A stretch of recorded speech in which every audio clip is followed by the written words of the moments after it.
So, next I want to move along and explain the key elements that go into the creation of this classic sound. So the first thing that's key to understanding the tones of the Hammond organ are these drawbars. So there's, and actually if we go over to the diagrams, maybe that. So the tone is created by a fundamental tone and then 8 other overtones. And they're color coded. So so here's the. So if you just have the fundamental drawbar. Okay. You can add 1 octave below it. And the second one, if they're actually slightly out of order, the second drawbar is actually an octave and a 5th above, so it's higher than the third one. So here's. Again, and it goes. So it follows the overtone series, and then the black ones are. You can see the notes that they correspond to, and this diagram roughly shows the pipe length that it would correspond to as well, and they attach some original intended stock equivalents. Yes.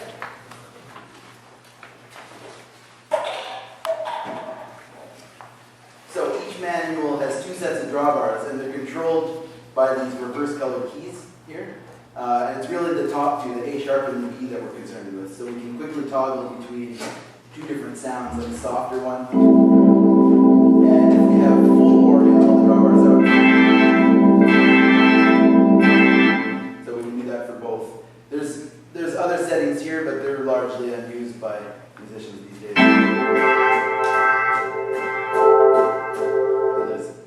Sorts of different things, but mainly we concern ourselves with the manual drawbars up here. Okay, the next important thing is the percussion sound. Now this was the final setting that made the B3 the B3. So the B2 had all the other features except for percussion. And what this does is, when it's engaged, adds a chirp or bell-like tone on top of the sound. And this was one of the main characteristics of the more modern Jimmy Smith style of playing. So here's kind of the same thing without the percussion. So, with percussion.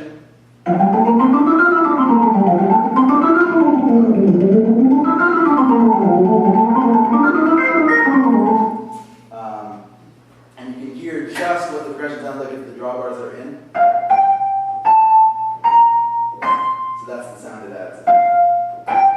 The interesting thing is, if you play the notes legato, like this is what often happens when a pianist who's used to playing 8th note lines in a more legato way comes to the organ. If you play the lines legato, the percussion doesn't resound. So you have to actually practice playing in a detached way.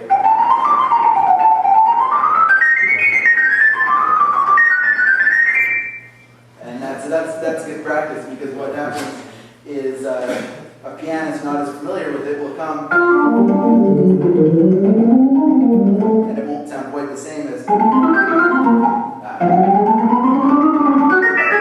which is to sound like Jimmy Smith. So that's interesting. There's a few options, and I'll show you here. This is the slow. You can set it to fast and it's more chirp-like. Or it sounds actually like a marimba or a xylophone. Or an approximation of it. And the common setting is that it sounds an octave above, but you can also set it to sound an octave and a 5th above. So if we have the fundamental. So it adds a different element. That's the octave and a 5th.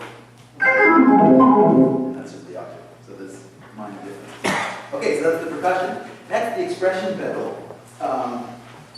This is very important to the sound because you're because given that this keyboard is not touch sensitive, whether you hit it hard or lightly, it's going to get the same. It's going to produce the same sound.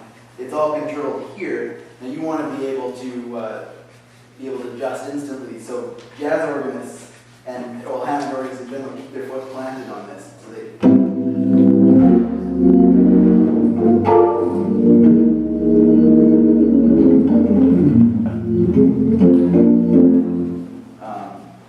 and as a result, only the left foot is actually used to play the foot pedals. Vibrato chorus is another effect that was added to the second edition of the organs when people were complaining that the tone was too pure sounding. And there was no inconsistencies or imperfections that they were used to in other organs if maybe the pipes weren't slightly in tune with each other or whatnot. But so without it, it's still sounding a little bit less pure from the spinning thing. If that were stopped, it would sound very pure. And a percussion funky. So to avoid that, at first they created a vibrato function. And this is largely unused by musicians mostly. It sounds a little bit dated. So the more common, the effect that was later added was chorus, which adds notes a few cents sharp and a few cents flat, and creates a more three-dimensional sound. And people especially like it for playing the bass because it really fattens up the sound. So you can hear the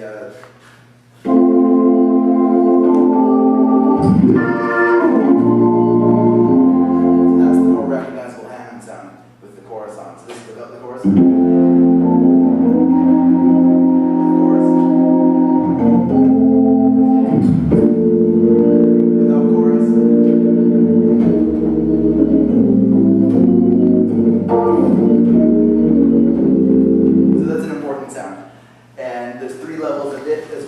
Jimmy Smith kept it on the highest one, labeled C3. There's C1, C2, C3, or C1, C2, C3, yeah. And Jimmy Smith kept it on C3. As a result, that was the identifiable sound, and everybody keeps it on that. There's an occasional deviation from it. Larry Young likes C2. And for those of you who don't know, he was a jazz musician, or a jazz organist that became popular around a decade later.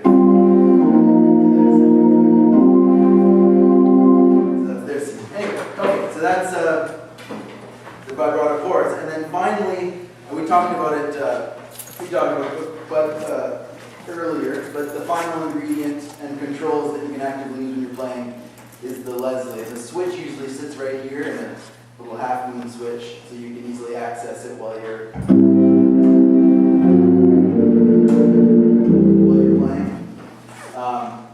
And often what will happen is the foot pedals will take over when this hand comes out to switch any of the Leslies or the drawbar piece. All right.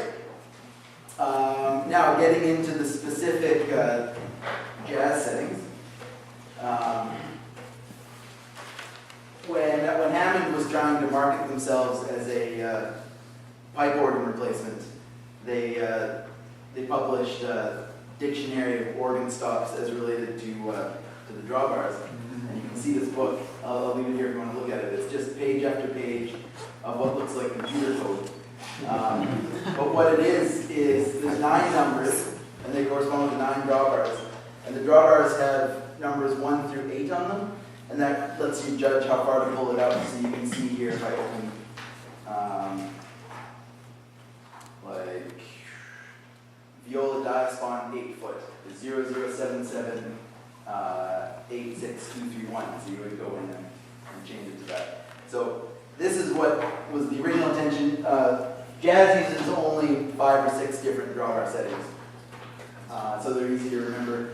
The classic Jimmy Smith line for playing single note lines is just the bottom 3 pulled out plus percussion. So. Okay.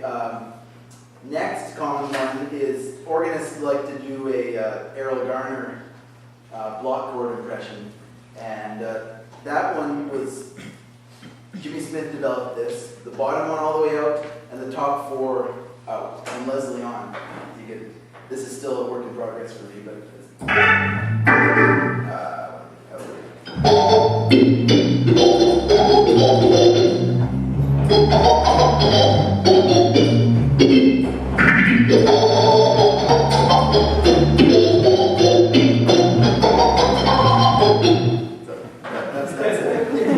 Come back to me in a year and I'll now, the basic setting down here, the lower manual, is where we do the bass lines, and it's also the same setting that's nice for chordal accompaniment. So you get, and the chords.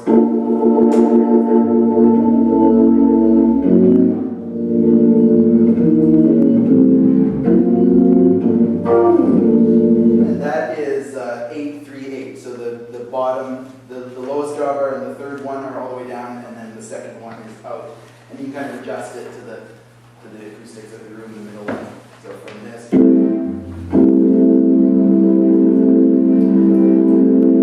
Minor differences. And that's 3 of them. There's also the full organ, which is just all 9 drawbars out all the way, and I'll use that in the climax of the ballad I'm going to play. And that's usually paired up with Leslie Fast, though not always.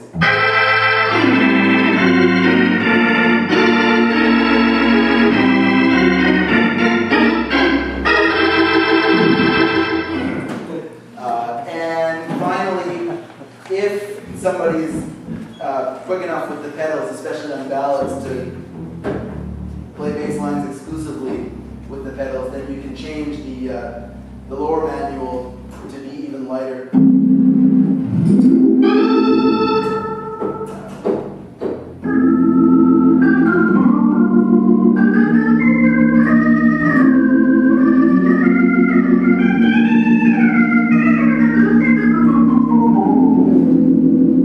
And that's just the 3rd drawbar all the way out and the 4th drawbar halfway out.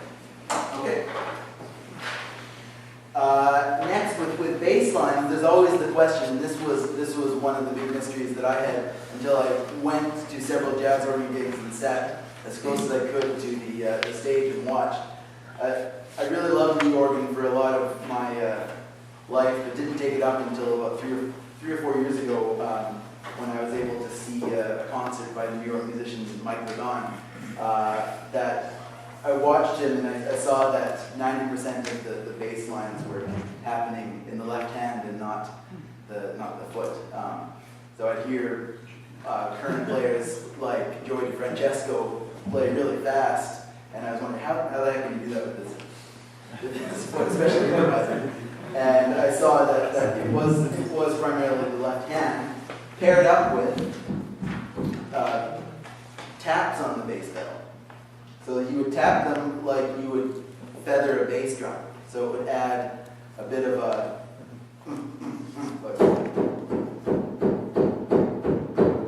and that combined with the bass here, because this really it doesn't have much rhythmic definition on its own. And you play this a little bit detached to give it some definition, but paired up with this.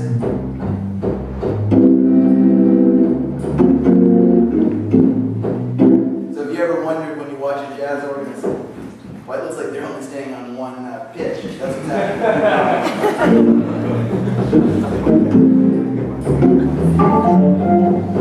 You'll see me do that. Now, occasionally, especially on ballads or when you quickly need to do some changes, the foot pedal will take over, but jazz organists don't tend to have the same level of pedal technique as I see the pipe organists, especially around here. It's also because they only typically have one foot available.